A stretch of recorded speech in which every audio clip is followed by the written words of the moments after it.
एक बार देखिए बोर्ड पर, आज हम लोग क्या पढ़े? जनन। क्या? जनन। जनन होता क्या है? जब कोई जीव अपने ही आकार के दूसरे जीव को जन्म देता है उसे क्या कहते हैं हम लोग? जनन।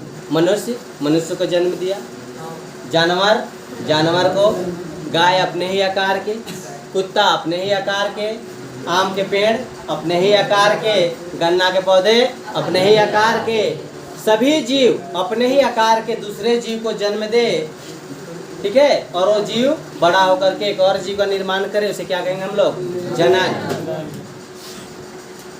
ठीक है, एक कुत्ता बच्चा दिया, अपने आकार का देगा, क्या होगा भैया? ये जनन। उसके बाद हम लोग देखेंगे विखंडन। विखंडन क्या है? जब कोई जीव, ध्यान से सुनिएगा फिर से, जब कोई जीव पूर्ण विकसित होकर के अपने दो भागों में बट जाए उसे क्या कहेंगे हम लोग? विखंडन। फिर वो दो भाग और दो भाग में बटे, फिर दो भाग बटे, ये बढ़ता सिलसिला क्या होगा? आगे चलता रहेगा, उसे क्या कहेंगे हम लोग? विखंडन विधि। ये अलैंगिक जनन है, इसमें एक लिंग भाग लेगा, याद रखना है ये भी बात को। अब विखंडन के अंतर्गत देखेंगे द्विविखंडन और बहुविखंडन। द्विविखंडन मतलब क्या होता है भैया? जब कोई जीव विकसित होकर के दो ही भाग में बटे, दो से ज्यादा भाग में न बटे, उसे द्विविखंडन कहते हैं। जैसे है कालाजार के रोगाणु, बुखार हुआ आपको, फिर एक दूसरे से क्या हो गया? संपर्क में आए, उसको हो गया, इससे ज्यादा लोगों को नहीं होगा, क्या कहलाएगा? द्विविखंडन। लेकिन मलेरिया के क्या? मलेरिया के परजीवी, याद रखना, एक बार अंडा दिया तो हजारों जीव का निर्माण कर सकता है, करता है, इसे क्या कहेंगे हम लोग? बहुविखंडन विधि।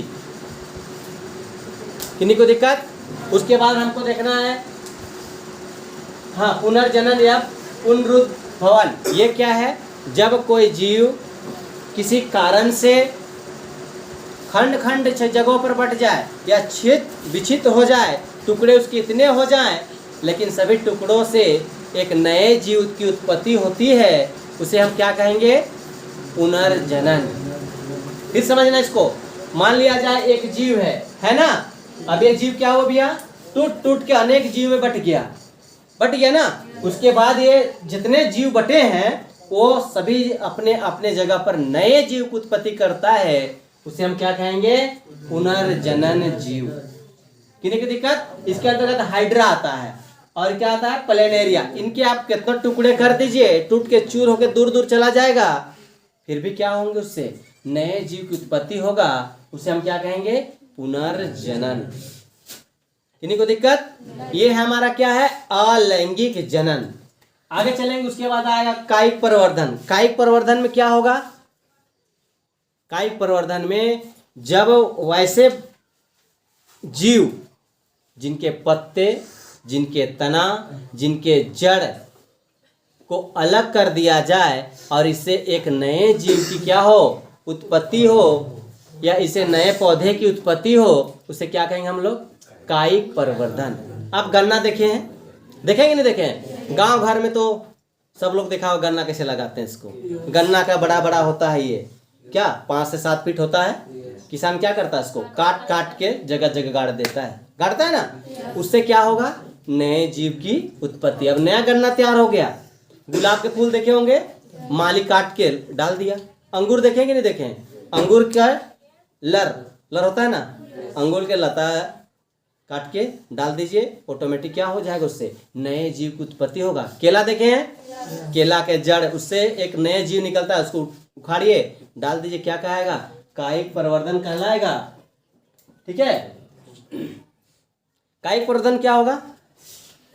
कि जब कोई जीव के या कोई पौधे के पत्ते, जड़ और तना से एक नए जीव का क्या होगा भैया? उत्पत्ति होगा, उसे क्या कहेंगे हम लोग? कायिक परिवर्धन। किसान के काम में, कृषि कार्य में तो बहुत ज्यादा प्रयोग होता है कि नहीं होता है? कलम करना हुआ कि नहीं हुआ? क्या हुआ भैया? कायिक परिवर्धन। धान रोपनी, पहले धान छींट दिए, फिर उखाड़ के फिर डाल रहे हैं, क्या कहलाएगा? कायिक परिवर्धन। ये जड़ कायिक परिवर्धन कहलाता है। जिसके जड़ उखाड़ के फिर डालिए, क्या कहलाएगा? कायिक परिवर्धन। मान लिया जब हम लोग धान लगाते हैं, ऐसी लगा दीजिए, क्या होगा? कम पैदा होगा। लेकिन जब उसे कायिक प्रवर्धन करेंगे, कलम करेंगे, क्या होगा? ज्यादा होगा। आम का पेड़, उसे कलम कर दीजिए, आम क्या होंगे? छोटे फल रहे तो क्या, बड़े के साथ कीजिएगा तो क्या होगा? बड़ा फलेगा। ये क्या कहलाएगा भैया? कायिक प्रवर्धन। किन्हीं को दिक्कत? चलिए अब हम लोग जानते हैं किसके विषय में। ये तो हो गया अलैंगिक जनन, जिसमें एक जाति भाग लेता है, नर और मादा दोनों भाग नहीं लेते हैं। लेकिन अब क्या देखेंगे हम लोग? लैंगिक जनन। अब ये लैंगिक जनन क्या होगा? लैंगिक जनन क्या है? लैंगिक जनन में नर और मादा दोनों भाग लेते हैं, स्त्री और पुरुष दोनों भाग लेते हैं। जैसे मनुष्य और क्या होगा?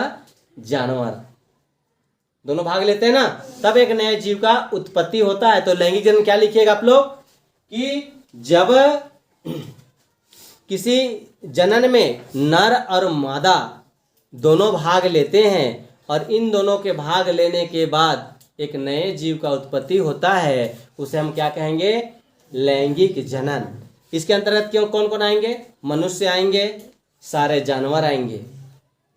किन्हीं की दिक्कत? किनको दिक्कत हो रहा है? चलिए ये तो हो गया हमारा जनन से संबंधित बात। क्या चीज? क्या हुआ? देखिए मनुष्य में देखिए नर और मादा भाग लेता है, लेकिन आप कभी विचार फिर से एक बार समझ लेना बात को, एक बार फिर से विचार कर लीजिए कि भैया लैंगिक जनन में नर और मादा भाग लेते हैं। क्या पौधों में लेते हैं? पौधे में नहीं लेते? लेते हैं। अगर मटर हम लोगों ने लगाया है, क्या लगाया है? मटर। मटर में दो प्रकार के फूल होते हैं, किसके? एक नर और एक मादा के पुष्प होते हैं। लेकिन ये नर और मादा का युग्मक कौन कराता है? याद रखिएगा, समझ लीजिए। पौधों में, पुष्पों में ध्यान देना इधर, कौन कराता है? हवा, वायु। पक्षी, क्या भैया? पक्षी। फिर पानी, मधुमक्खी, तितली, ये सभी को क्या है? क्या है बताइए? पौधों में लैंगिक जनन करने का ये माध्यम है। याद रखिए इधर, जब कभी फूल फूलेगा, याद रखना इधर, दो प्रकार के फूल, हवा क्या करेगी? इधर से हिलाएगी, इधर से, दोनों क्या करेगा? टच। क्या होगा भैया? उसमें एक नए बीज का उत्पत्ति होगा, फल का।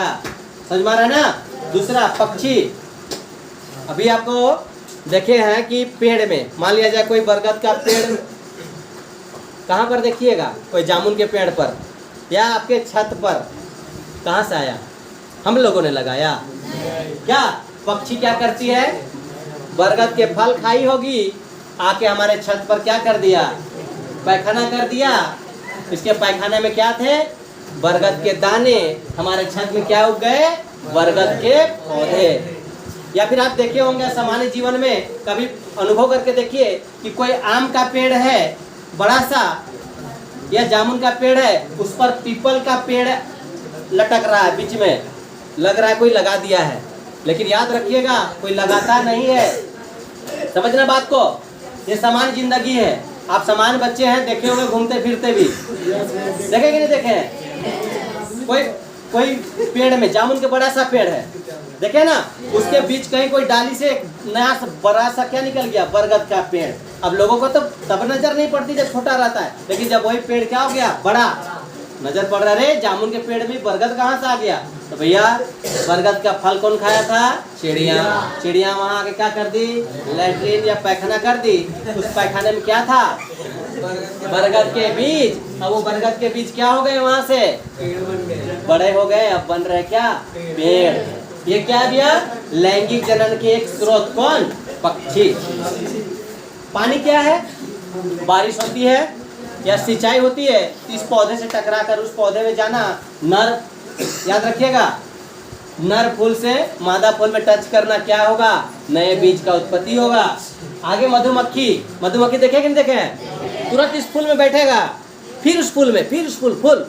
वो कभी एक जगह हो ही नहीं सकता। ये भी एक क्या काम करता है? परागकोश के एक स्थान से दूसरे स्थान पहुंचाता है, जिससे नए बीज का क्या होगी? उत्पत्ति होता है। तितली देखे होंगे? एक ही फूल में रहता है? इस फूल से उस फूल, उस फूल से उस फूल। याद रखिएगा, जब ये हमारा क्या बनते हैं, लैंगिक जनन के पौधों के लिए बहुत ही आवश्यक है। यदि ये हमारे सब कोई काम करना बंद कर दे, ध्यान से रखिएगा, अगर वायु, पक्षी, पानी, मधुमक्खी, तितली हमारा ये काम, किसान का काम करना छोड़ दे, तो किसान का लगाया हुआ फसल क्या होंगे, सारा नष्ट हो जाएगा। याद रखिएगा कि किसान मित्र भी है या नहीं है? तो लैंगिक जनन में कौन भाग ले रहे हैं? ये जीव भाग ले रहे हैं। किन्हीं को दिक्कत समझ में आया नहीं आया? नहीं आया तो जाके देख लीजिए।